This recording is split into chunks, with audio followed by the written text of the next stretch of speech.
Hey yo folks, Head Drop Wrestling is here and today we have a new episode of Raw which took place in Glasgow. Get comfortable, hit that like button because it really helps our young channel and let's go. First of all, damn, what a huge arena! And second, we are kicking things off right away with the entrance of the most talked about wrestler in the world, John Cena. He said the fans sounds like they have something to say. The fans came here to do what they want. They show up after John Cena told them the truth, and now they're trying to chant something at him. We can hear loud "fuck you Cena" chants. But the question is, who is right? Cena, the man who always tells the truth, or the fans who only thrive off his popularity? For 25 years Cena has listened to their lies and noise, but he never lost focus or became like them. If anything, they help him make a simple decision. Now he is honest. John is the only one who truly knows them. Their entire lives are pathetic. Coming here to chant against Cena is all they have. By the end of the day, they are just a rat in the cage. Through all his career, no matter who he was, people were always against him, and he understands why. People want to feel important. But unfortunately, that's not how it works. He introduced the spinning championship belt and everyone was furious because he turned a prestigious trophy into a toy. And now he is about to do the same thing again. He is going to destroy the version of wrestling that we all know. At WrestleMania he will make history by winning his 17th world title, surpassing Ric Flair. And from that moment on, fans will have no choice but to mention his name when talking about the greatest of all time. He will win the title and retire with it.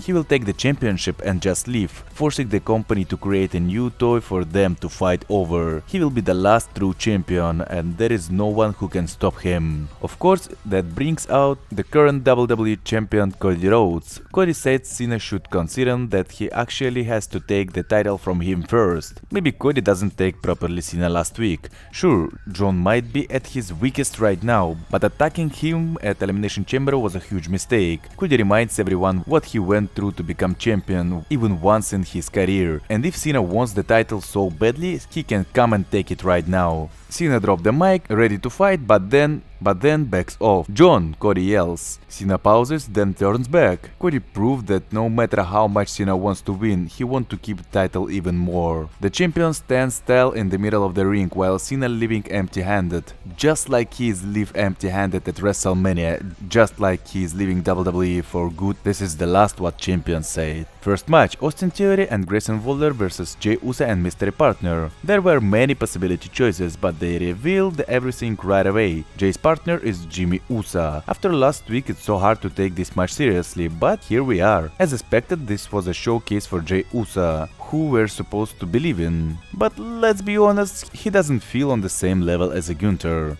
This week they had more time for the match, since Cena and Rhodes didn't take as long as last week. Of course, the Usos wins. Also props of them, Jay finally learned how to hit proper spear. After the match Gunther attacked, but for once he wasn't completely dominant. Jay fought back, but then slipped while attempting a spear. Seriously? Fucking slipped while? In the end, Jimmy ran in with the chair, forcing the champions to retreat. In the backstage, Judgment Day celebrating Liv Morgan victory over Jade Cargill last week. There is still a lot of ahead. They still need to bring both intercontinental titles into the group. We get a promo about El Grande Americana, a legend of Mexican wrestling. Adam Pearce and LWO are watching in the office, immediately realizing that it's Chad Gable in disgrace. Gable himself walks in and insists that it's not him. He's actually sick today, and the doctors won't let him wrestle. But he has an idea. Dragon Lee can face El Grande Americana instead. Luchador accepts this challenge. Rey Mysterio meanwhile calls Gable asshole. On the way, Women's Championship match, Lyra Valkyria vs Raquel Rodriguez. This was a great match, every move looked real, like they truly hate each other. I don't see Raquel as a champion, she doesn't need a title right now, especially since she's already have tag team titles. If anything, Liv Morgan should be champion, that would be interesting. By the end of the match, Liv tried to help Raquel, but it doesn't work and Valkyria retained with a roll-up. After the match an attack was coming, but Bayley ran out to make the save.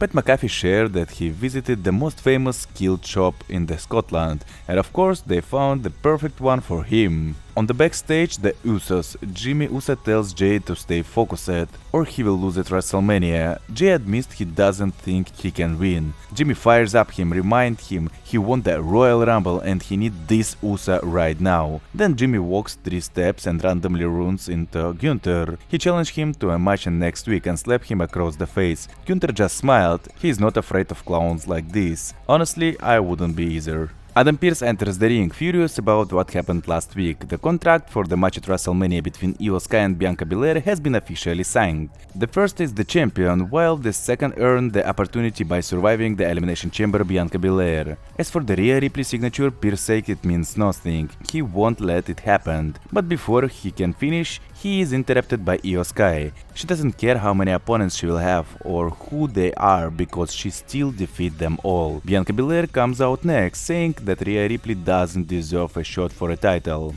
Then Ripley herself appears, making it clear that she doesn't care about what happens at WrestleMania. Her only goal is to reclaim her championship. She demands a rematch from Pearce. The woman starts arguing and pushing Io Sky again, who gets ready to attack. Pearce yelling that he has a solution. Next week that will be the rematch between Ripley and Sky and the winner will face Bianca Belair at WrestleMania. In response, Io wasted no time and attacked both Rhea and Bianca, turning the whole situation into an all-out brawl. The champion held her ground for the most of the moment until she got caught with a KOD outside of the ring, landing straight away on the Rhea Ripley. Looks interesting, but let's see what they're gonna give us on next week. Backstage, Dominic Mysterio continues to invite Penta to join the Judgment Day. He tells Penta that if he accepts the invitation, he could win a title tonight. Dominic asks him not to rush with his decision. In Adam Pearce's office, Bianca Belair approaches him, and he informed she will be the special guest referee for the women's title match next week.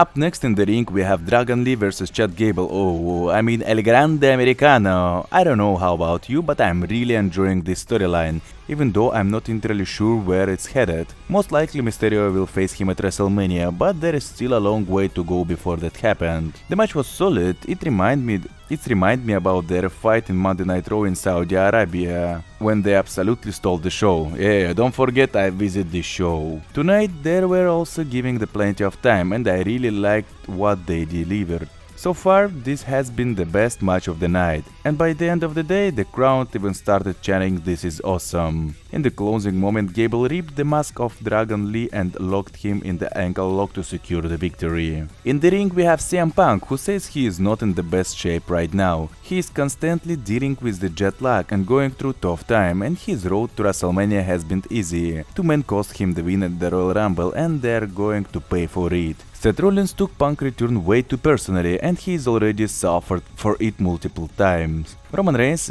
having easy time either, knowing that his own wise man Paul Heyman is a great friend of the CM Punk. On SmackDown they will have an official contract signing for their match, but before that happened, Punk wants to remind everyone that neither Reigns nor Rollins has never beat him without helping each other. And in the end, Punk was the one who brought both of them into this business, so he can't wait to be the one who will throw them out for a good. During the commercial break, Chad Gable comes out and apologizes for everyone for being sick and unable to perform in tonight's show. However, he expresses his gratitude to El Grande Americana to replace him. And now we are reaching the main event of the show, a match for an Intercontinental title. Braun Breaker defends his championship against Penta.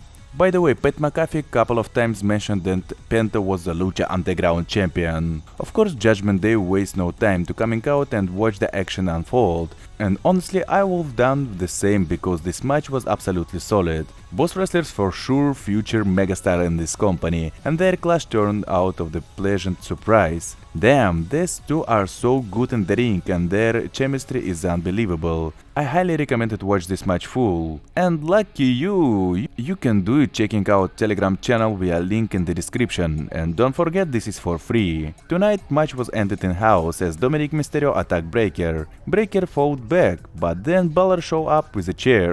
At first it seems like Balor was going to attack Dominic, but instead he handed him to the chair. At this point Penta looks completely confused, not understanding what the hell is going on. Dominic offering him the chair, but Penta made the right decision, he attacked the Judgment Day instead. Balor regained control and continued the beatdown. Chair shot to Breaker and coup de grace to Penta. The Judgment Day might not be in perfect sync right now, but Balor is still keeping all of them together. So that's what happened in Monday Night Raw from Glasgow. Leave your comment, put the biggest like what you ever had, and don't forget subscribe for my channel. Heads off to everyone who liked this. See you soon. Have a good night.